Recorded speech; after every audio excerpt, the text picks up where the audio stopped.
I think this is not only obviously the biggest fight of Terence Crawford's career, but in a career that's filled with almost nothing but huge fights, this is the biggest fight of Canelo Alvarez's career. Stronger, and I think he's going to have better endurance.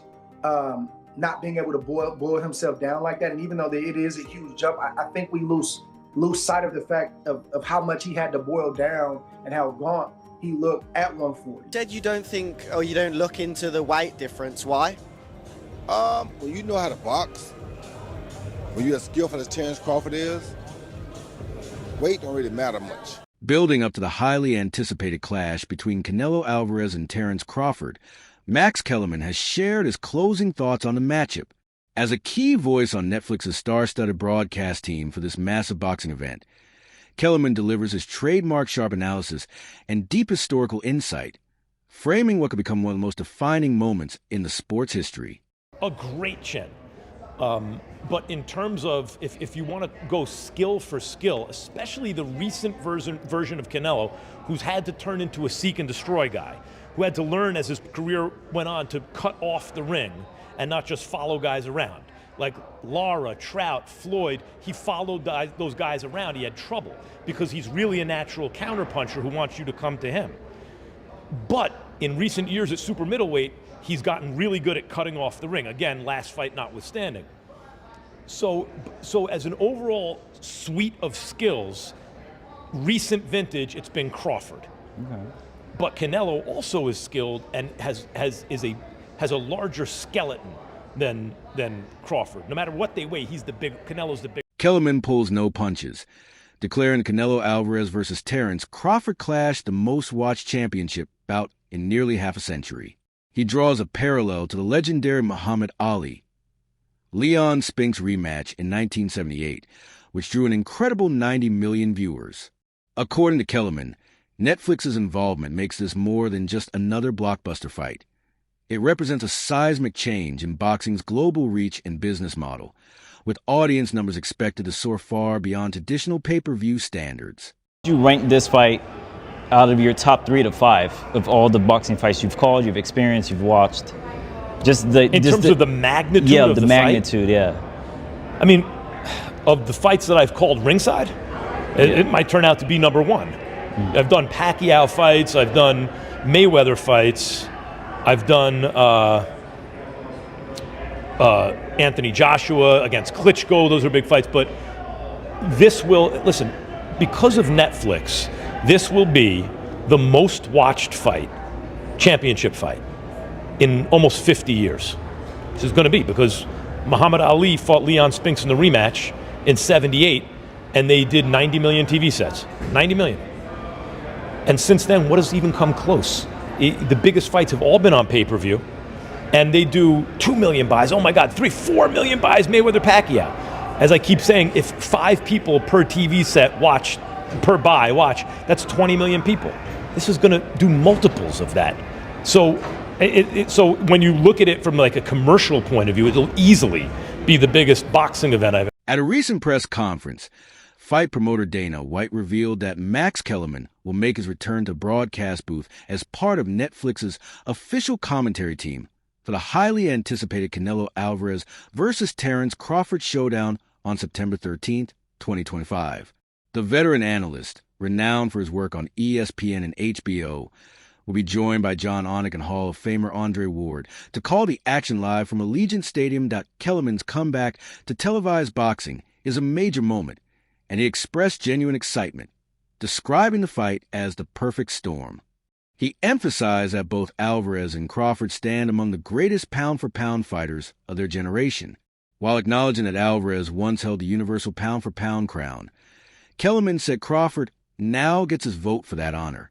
He noted how rare it is for 2 athletes of this caliber to meet in the ring, pointing out that historically, only 25 to 30 fighters have ever earned recognition as the world's top pound-for-pound, and both Canelo and Crawford belong in that exclusive class. Bring up the first member of our broadcast team. He is the best boxing analyst in the sport. Ladies and gentlemen, Max Kellerman.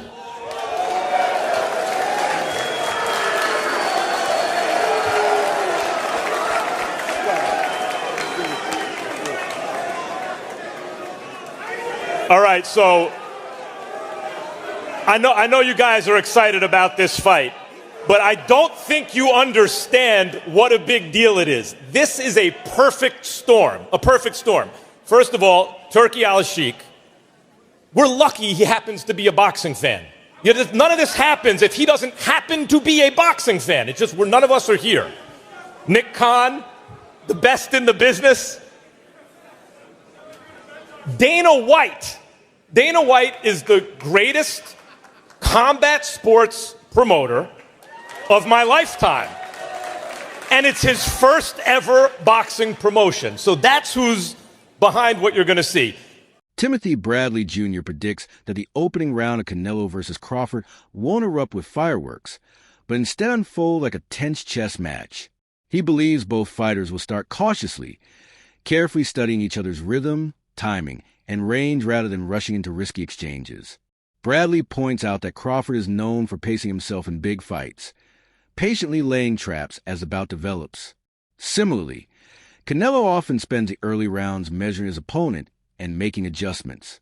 According to Bradley, fans should expect a measured, tactical first round, one where both men gather critical information before turning up the intensity in the later stages. His punching power as well.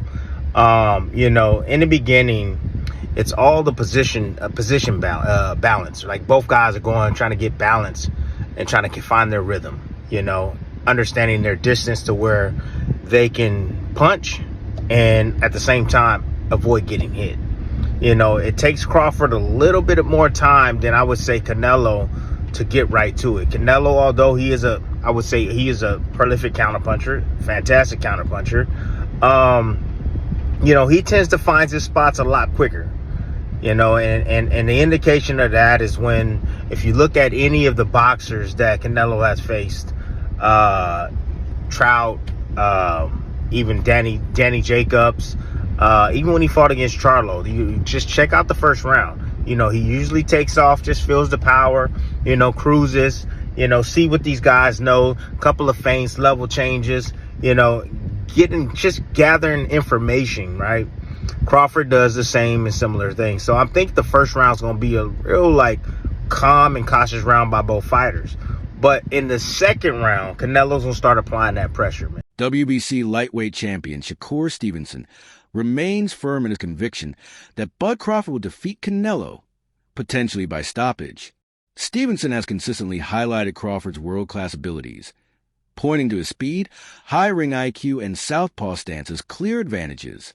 He's even gone so far as to say Crawford will cook Canelo, suggesting this fight could turn into a one-sided showcase.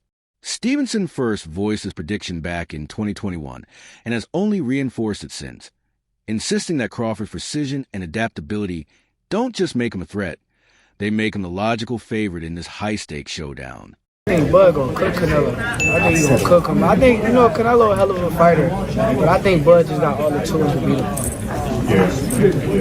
You don't think the weight difference is gonna be too big of an advantage? I think y'all make that something, in certain fights, boxing makes it something, not us. like if this was like a Benavidez, he's actually a lot bigger than Bud, so that would apply. But I feel like with Canelo, he's physically kind of big, but height-wise, he's kind of small. So I don't think so. No, I think that's possible. I'm not saying that it's going to happen, but I think it's a possibility if Canelo gets to acting out of line and not understanding that Bud can crack too. Crawford's unanimous decision victory over Israel Madrimov at 154 pounds did more than secure another belt. It elevated his legacy by capturing the WBA junior middleweight title. In his very first fight at the weight, Crawford became a 4-division world champion, joining the sport's most exclusive circle. Even more historic, he is now the first male fighter of the 4-belt era to become undisputed in 2 divisions, super lightweight and welterweight, showcasing unmatched versatility and sustained greatness. This achievement underscores Crawford's rare blend of adaptability, durability, and dominance across weight classes. The Madrimov fight wasn't just another notch on his record. It was proof that Crawford's ring IQ, sharp timing, and defensive brilliance seamlessly carry into heavier divisions. Facing a naturally stronger and more physical opponent, Crawford dismantled Madamov's advantages with precision, patience, and superior adjustments. The performance confirmed that Crawford isn't merely surviving as he moves up, he's thriving. It reinforced his status as one of the most versatile and dangerous fighters of his era, a true all-time great whose skill set transcends weight divisions. 2024. He spent from 2018 until August of 2024, right? 6 years at 147. Okay? And he's had 8 fights at 147. All knockouts. And 1 fight at 154, which was a unanimous decision over Israel Majimov. So you can make a case he's actually a welterweight jumping to 168. But he did make a pit stop at 54 and became a champion. So we have to acknowledge that because that goes into his accomplishment bags. That makes him a 4-division champion. So the concern is Terence Crawford jumping up in weight. This is a weight class that Canelo Alvarez has now been in since 2020. He's been at this weight for 5 years when he made his debut against Caleb Smith. But remind you, he fought against Danny Jacobs at 160 in 2019. Trainer Dave Caldwell points to Crawford's distinctive style, particularly his seamless stance switches and masterful footwork that enable him to control range. Caldwell stresses that Crawford's leg movement is one of his most overlooked assets, giving him the ability to create angles, disrupt opponents, and dictate the tempo of a fight. When matched with a relentless pressure fighter like Canelo, Caldwell believes these qualities could prove decisive. He notes that if Crawford can stay mobile and keep from getting pinned on the ropes, he has everything needed to outmaneuver Canelo and build a scoring advantage. Fight got made, I've always fancied Crawford. I just think it's different. I think there's something about him. I think if you add what Crawford's good at, his brain, he can switch, he's very good as a southpaw. His judgment of distance is fantastic, his punch picking is fantastic, he's got good legs. When you add what, and he can pop. I mean, listen, I'm not saying he's got the power to hurt Canelo, but he might have the power to surprise Canelo a little bit and just sting him but when you look at what Crawford does well, and then I look at this version of Canelo, as Canelo's got on, his punch rate's gone down. His feet have never been the fastest, but he's always had good placement of feet. His feet aren't the fastest. And he loads up. And he don't really like boxing at a pace. So I kind of look at that and I think, veteran trainer and analyst Teddy Atlas remarks that Crawford hasn't learned how to lose, a testament to his unshakable mentality and iron will. Atlas emphasizes that Crawford pairs his elite physical gifts, speed, defense, and adaptability, with a rare resilience and refusal to accept defeat. What truly separates him, Atlas argues, is this mental edge, a deep belief in victory even under immense pressure. It's that psychological strength, combined with supreme skill, that enables Crawford to rise when the stakes are highest. In Atlas's eyes, these intangible qualities make Crawford not just talented, but dangerously formidable. Crawford, his composure going to be like the moment a punch lands on him from Canelo. Are you kidding me? Take that question back. Yeah, why? Because you're talking about Crawford. Yeah. He's the weight classes. He's the most composed guy. Yeah. What, you don't think he'll be prepared? You think it'll be a shock to him? No. You think it was, oh my God, I didn't realize what I was getting myself into. That ain't happening with Crawford. Yeah. He knows exactly what he's getting himself and why. He's the one looking for it. He don't have nobody with a gun behind him saying you got to go do this. He's the one. And look, it's a tremendous challenge because Canelo's a tremendous fighter and bigger and strong, and he can.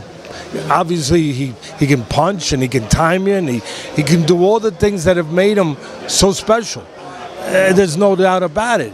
But we're forgetting about those things I just talked about with Crawford just because he's smaller.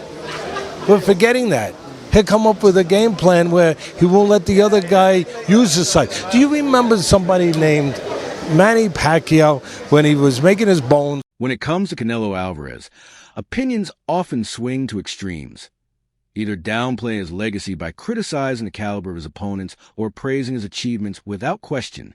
Critics argue he's leaned on safer matchups or catchweight bouts, while Canelo counters that great fights demand two willing participants.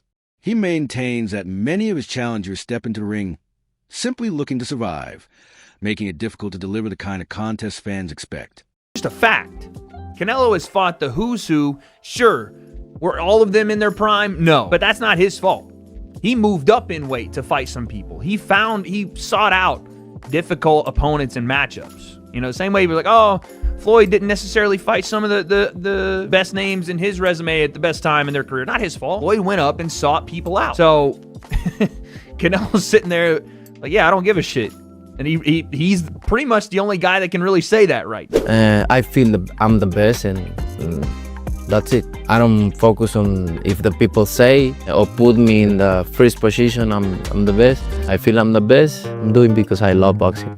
I call Canelo out because, like I said, he the last great fighter amongst the era that surpassed us. This is my mega fight. This is my moment. You didn't have much interest in this Crawford fight. You were saying that there wasn't much in it for you, and you pointed out that people will say that he was too small. What changed? I think he's one of the best fighters for more fun. No, he accomplished a lot of things too. For Max Kellerman, the upcoming showdown with Terence Crawford is more than just another marquee fight. It's a defining moment of Canelo Alvarez's career. While Canelo has already cemented a Hall of Fame resume by conquering multiple divisions, Kellerman argues that none of those triumphs match the magnitude of facing Crawford, an undefeated master technician who represents the ultimate test of skill and adaptability. In his view, the result will either elevate Canelo's legacy to untouchable heights or spark doubts about his ability to overcome the sport's toughest challenge. One thing about Canelo is he's been in a million big events. And I'm going to ask him about this just between you and me when he gets here. Don't tell him. But has he ever been in a bigger fight than this one? Is this everyone knows this is easily the biggest fight of Terence Crawford's career. But has he ever been in a fight as big as Canelo Alvarez, who's been in a million huge fights? Floyd Mayweather, that was huge, and that was Floyd, but he was young then. He was young, and he wasn't going to be in front of, 50 million people worldwide. Because this ain't a pay-per-view. This is available to everybody. I think Triple G, those were big fights, but not like this. What's your take on this showdown? Do you think it's the most significant fight of the era? And who do you believe holds the edge? Drop your thoughts below.